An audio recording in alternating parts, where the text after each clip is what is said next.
Salam sejahtera untuk kita semua, mahasiswa-mahasiswi Universitas Terbuka yang kami banggakan. Senang sekali pada sesi ketiga ini kita bisa bertemu kembali dalam topik yang baru terkait kekuatan dan kelemahan perusahaan. Rekan-rekan, jangan lupa untuk mengerjakan nanti tugas-tugas yang diberikan dalam forum diskusi dan tugas-tugas yang diberikan dalam sesi-sesi yang telah ditentukan di Learning Management System Anda. Jadi pastikan Anda bisa menyelesaikannya tepat waktu sehingga menjadi lebih produktif. Rekan-rekan, pada sesi kita yang ketiga ini kita akan diajak untuk memahami lebih jauh mengenai kekuatan dan kelemahan perusahaan. Tentu kita bisa melihat atau berkaca dari kehidupan kita. Setiap pribadi memiliki kekuatan dan kelemahannya sendiri. Begitu juga dengan perusahaan. Tentu hal ini menjadi sangat penting karena apa? Karena akan membantu seseorang atau perusahaan dalam mengambil keputusan strategis serta meningkatkan daya saing perusahaannya. Nah, rekan-rekan, kita bisa melihat ada beberapa alasan kenapa kita perlu memahami tentang kekuatan kelemahan perusahaan ini. Yang pertama, perencanaan strategis. Anda bisa membayangkan dengan memahami kekuatan dan kelemahan, hal tersebut akan membantu perusahaan untuk menentukan arah dan strategi bisnisnya. Kekuatan ini bisa dimanfaatkan untuk mengembangkan keunggulan kompetitifnya. Sementara kelemahan perlu diperbaiki, perlu diatasi agar tidak menjadi hambatan untuk mencapai tujuan tersebut. Nah, selain itu kita juga bisa melihat, kita bisa meningkatkan efisiensi dan produktivitas.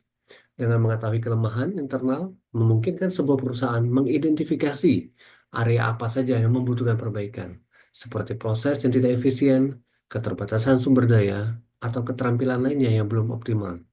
Sementara itu, kekuatan dapat dioptimalkan untuk meningkatkan produktivitas. Hal lain yang perlu kita lihat adalah bagaimana kita bisa membantu meningkatkan diferensiasi produk. Kita mengetahui kekuatan kita, perusahaan pun bisa mengembangkan dan menunjukkan keunggulan produknya atau layanan apa yang mungkin bisa ditingkatkan dibandingkan para kompetitornya. Tentu hal ini akan menciptakan diferensiasi yang membuat pelanggan memilih perusahaan itu daripada kompetitornya. Hal lain yang kita bisa bandingkan adalah mengelola risiko. Berbicara bisnis, tentu kita tidak bisa lepas dari risiko. Ada risiko jangka pendek, jangka menengah, dan jangka panjang.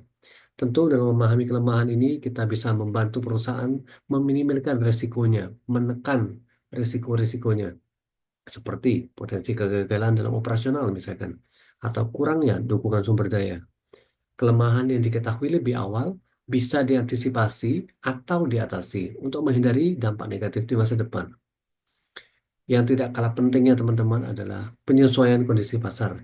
Anda bisa memahami kalau perusahaan itu bisa responsif terhadap kebutuhan kondisi pasarnya. Tentu hal ini akan sangat membantu perusahaan itu untuk berkembang lebih jauh.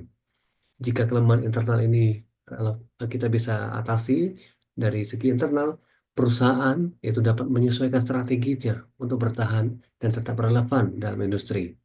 Nah, Anda bisa membayangkan sebuah kapal besar yang berlayar melintasi lautan menuju sebuah tujuan. Tentu kekuatan perusahaan itu seperti mesin ya dan layar yang kuat serta arah angin yang mendukung. Mesin yang tangguh, layar yang juga bagus memungkinkan kapal itu bisa bergerak lebih cepat dan lebih stabil menghadapi ombak dan angin maupun badai dengan eh, tahan banting. Begitu juga teman-teman kekuatan perusahaan seperti keahlian tim, produknya berkualitas tinggi, serta reputasinya yang baik. Tentu hal ini akan mendorong bisnis semakin maju dan bisa menghadapi persaingan dan mencapai targetnya lebih efisien.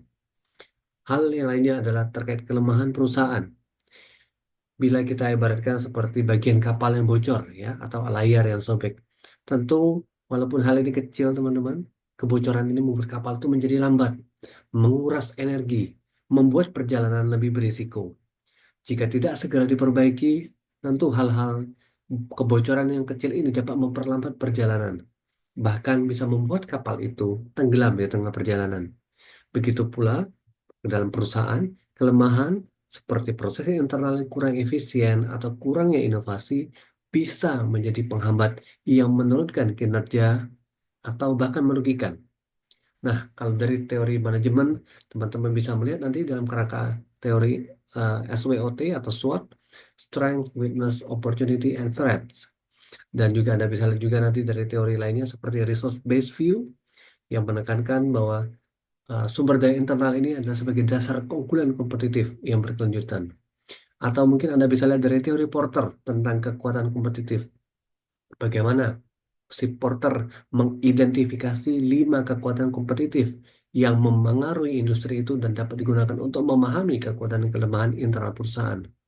Nah, diharapkan dengan memahami hal-hal tersebut, teman-teman nanti bisa mengembangkan apa saja yang perlu diterapkan di setiap perusahaan, karena setiap bisnis memiliki keunikannya tersendiri. Nah, semoga pengantar ini bisa membantu teman-teman untuk memahami sesi ketiga kita kali ini. Semoga bermanfaat dan selamat belajar. Terima kasih. Sampai jumpa di sesi kita selanjutnya.